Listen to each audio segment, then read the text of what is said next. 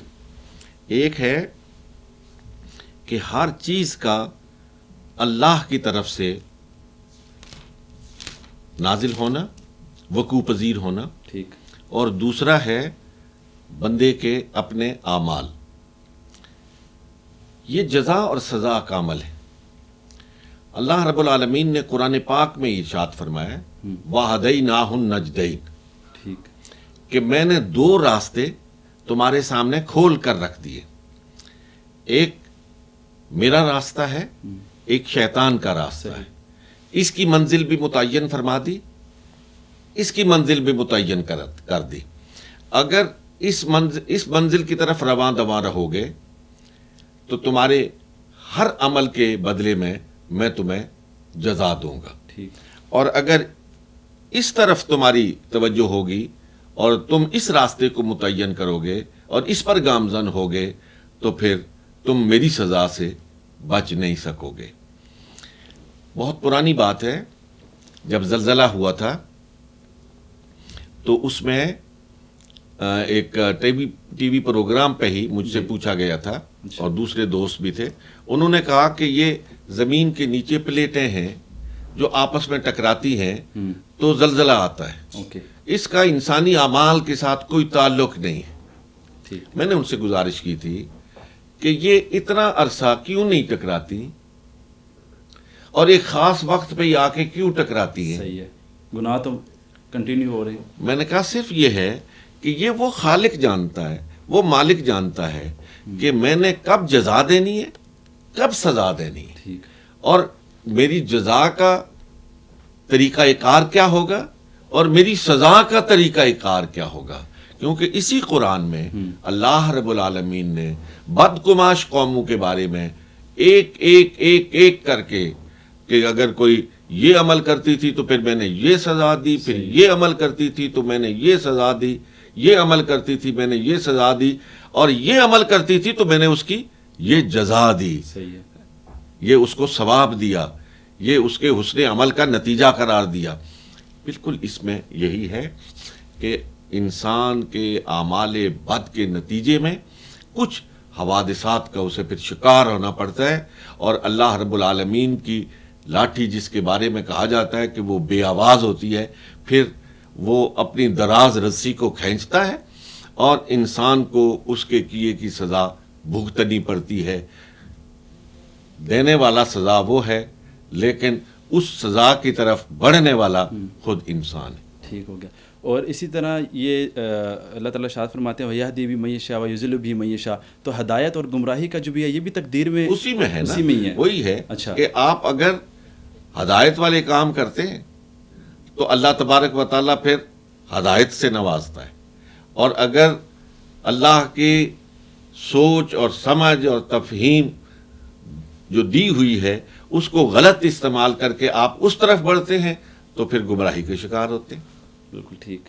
اچھا ڈاکٹر صاحب، اسی کے ساتھ پوچھنا چاہوں گا، اسلام کو تخت پر لانے کی بات ہوتی ہے، بڑی آسانی سے کہہ دیا جاتا ہے کہ جسے تخت پر لے کر آنا ہے، ایسا جو ہے ریاست، اسلامی ریاست یوں بنانی ہے.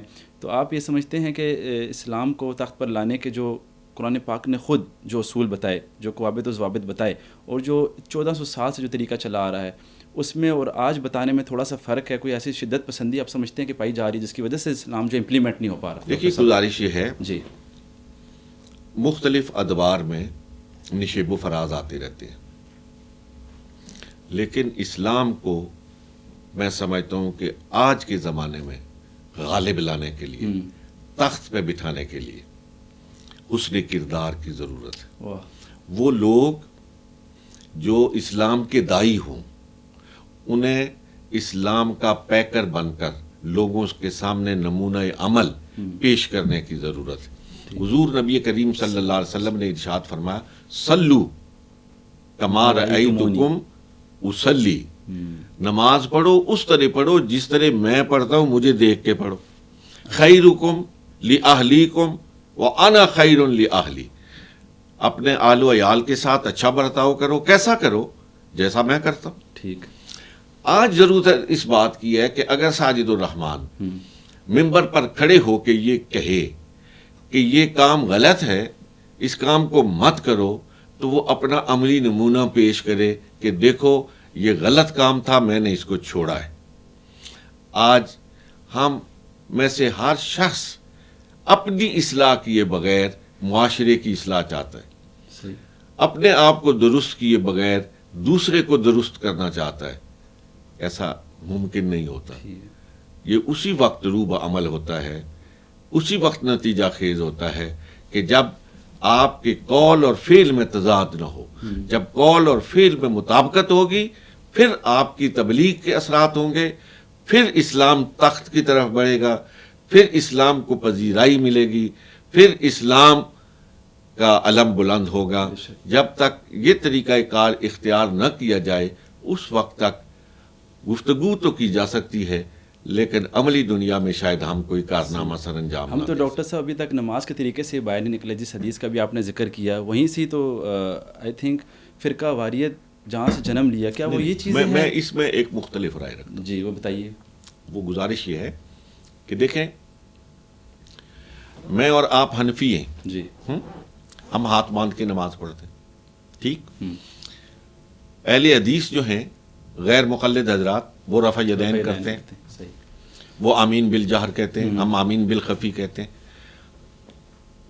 ہم آمین بالخفی کیوں کہتے ہیں؟ ہم ہاتھ باندھ کے کیوں پڑھتے ہیں؟ ہم پاؤں ذرا ملا کے کیوں پڑھتے ہیں نماز؟ عقیدہ ہمارا یہی ہے کہ رسول اللہ صلی اللہ علیہ وسلم اس طرح کرتے تھے. یہی ہے. جی بالکل.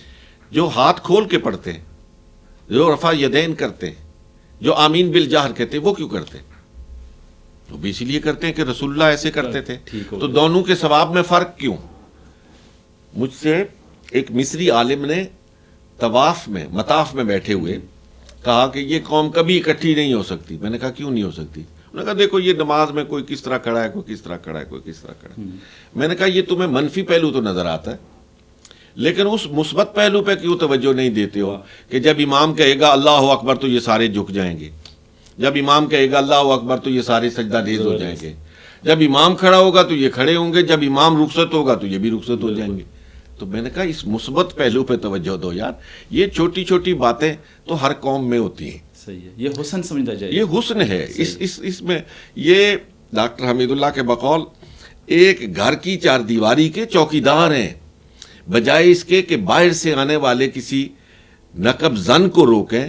یہ ایک دوسرے پہ لاٹھیاں برسا رہے ہیں جو اچھا نہیں ہے. بالکل ٹھیک ہے. بہت شکریہ ڈاکٹر صاحب آپ کا وقت دینے کے لیے. جی ناظرین، بالکل یہ جو اختلاف ہے یہ باعث رحمت ہے، اسے باعث زحمت نہ سمجھا جائے. اگر ہم پازیٹیولی ہم ان چیزوں کو اپنائیں گے اور قرآن پاک کی اور اللہ تعالیٰ کی بتائی ہوئی وہ تمام تعلیمات جن پر ہم عمل کریں گے پازیٹیولی، تو اس کا رزلٹ دنیا میں بھی ہم دیکھیں گے اور آخرت میں بھی دیکھیں گے. اسی کے ساتھ مجھے اور میری ٹیم کو اجازت دیجیے گا. انشاءاللہ پھر پروگرام میں حاضر ہوں گے. السلام علیکم ورحمۃ اللہ وبرکاتہ. اللہ حافظ.